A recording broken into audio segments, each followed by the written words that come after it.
জাতিকে এই দুর্যোগে টেনে এনেছে বিএনপি, ফলে বিএনপিকে এর দায়ভার এবং এর পরিণতি ভোগ করতে হবে। আমরা চেয়েছিলাম ফ্যাসিবাদের বিলোপ, আমরা চেয়েছিলাম নতুন সংবিধান, বিএনপি চেয়েছিল নির্বাচন। জাতীয় নির্বাচন আমরা চাই, তবে এই গণ অভ্যুত্থান কেবল নির্বাচনের মাধ্যমে ক্ষমতার পরিবর্তনের হাত পরিবর্তনের জন্য এই গণ অভ্যুত্থান হয়নি। ফলে রাষ্ট্র সংস্কারের দাবি ছিল এই গণ অভ্যুত্থানের অন্যতম দাবি, যেখানে ফ্যাসিবাদী ব্যবস্থার বিলোপ হবে, একটা নতুন বন্দোবস্ত হবে, যেখানে স্বৈরাচার আর বারবার ফিরে আসবে না। এই জন্যই সংস্কার এবং রাষ্ট্র মেরামতের দাবি, যেটা দিয়ে ফ্যাসিবাদকে বিলোপ করা সম্ভব হবে বলে আমরা একমত হয়েছিলাম। ফলে আমরা চেয়েছিলাম ফ্যাসিবাদের বিলোপ, আমরা চেয়েছিলাম নতুন সংবিধান, বিএনপি চেয়েছিল নির্বাচন।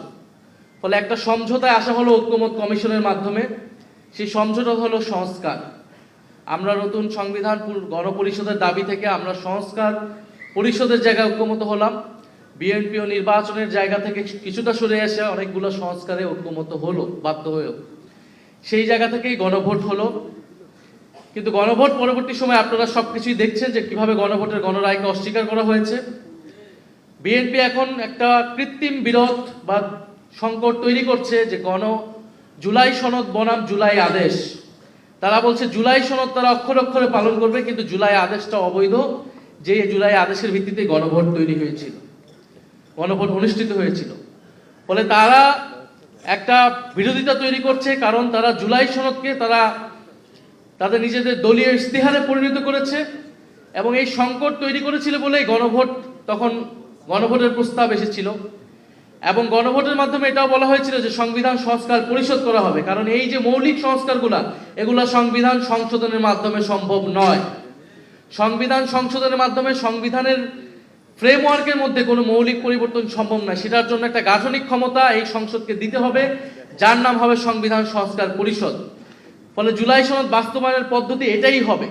কিন্তু আমরা দেখেছি সংসদে তারা নতুন করে একটা মুলতবি প্রস্তাব এনেছিল, যেখানে তারা বলার চেষ্টা করছে জুলাই সনদ কোন পথে বাস্তবায়ন করা সম্ভব। জুলাই সনদ কোন পথে বাস্তবায়ন সম্ভব সেই আলোচনা ঐক্যমত কমিশনেই হয়েছিল। ফলে প্রধানমন্ত্রী এবং তাদের প্রতিনিধি হিসেবে ঐক্যমত কমিশনে সেই সময় যারা ছিলেন, বর্তমান স্বরাষ্ট্রমন্ত্রী, তারা সকলেই কথার বরখেলাপ করেছেন। তারা তাদের নিজেদের দলীয় ইশতেহার দেওয়া সেই ইশতেহারের বরখেলাপ করেছেন, জুলাই সনদের বরখেলাপ করেছেন এবং গণভোটের গণরায়কে তারা বৃদ্ধাঙ্গুলি দেখিয়েছে। এটা সকলের কাছে এটা স্পষ্ট হয়েছে। এটা আমাদের দুর্ভাগ্য।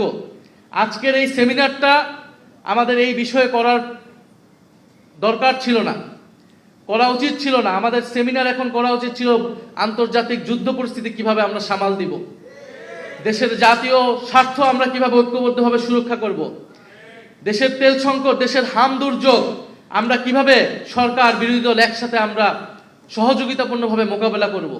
আমাদের সেমিনার এখন এই বিষয়ে হওয়ার কথা ছিল।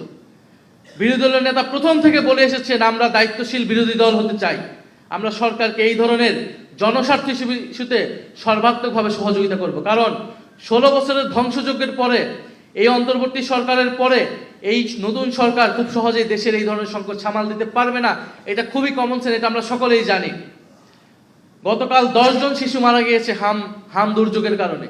সারা দেশে হাহাকার, আইসিইউ পাচ্ছে না সাধারণ মানুষ, এবং তেল সংকটের কথা আপনারা সকলেই জানেন।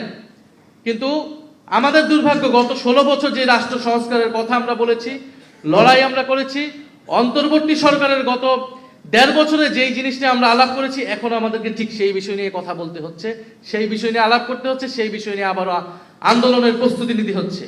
এবং জাতিকে এই দুর্যোগে টেনে এনেছে বিএনপি, ফলে বিএনপিকে এর দায়ভার এবং এর পরিণতি ভোগ করতে হবে এবং এর পরিণতি খুব সহজ হবে না। ফলে এখানে আমি আর কথা বাড়াবো না। যারা আজকে এই সেমিনার আয়োজনে এসেছেন, বক্তব্য দিয়েছেন, আপনাদের গুরুত্বপূর্ণ পরামর্শ আমরা নিব এবং আমরা সামনের জন্য প্রস্তুতি নিচ্ছি। এবং সরকারকে এখনো বলবো যে সময় আছে, দ্রুত সংবিধান সংস্কার পরিষদ গঠনের মাধ্যমে এই সংকট সুরাহা করে জাতীয় ঐক্যকে টিকিয়ে রাখুন, না হলে এর পরিণতি আপনাদেরকে ভোগ করতে হবে। ধন্যবাদ।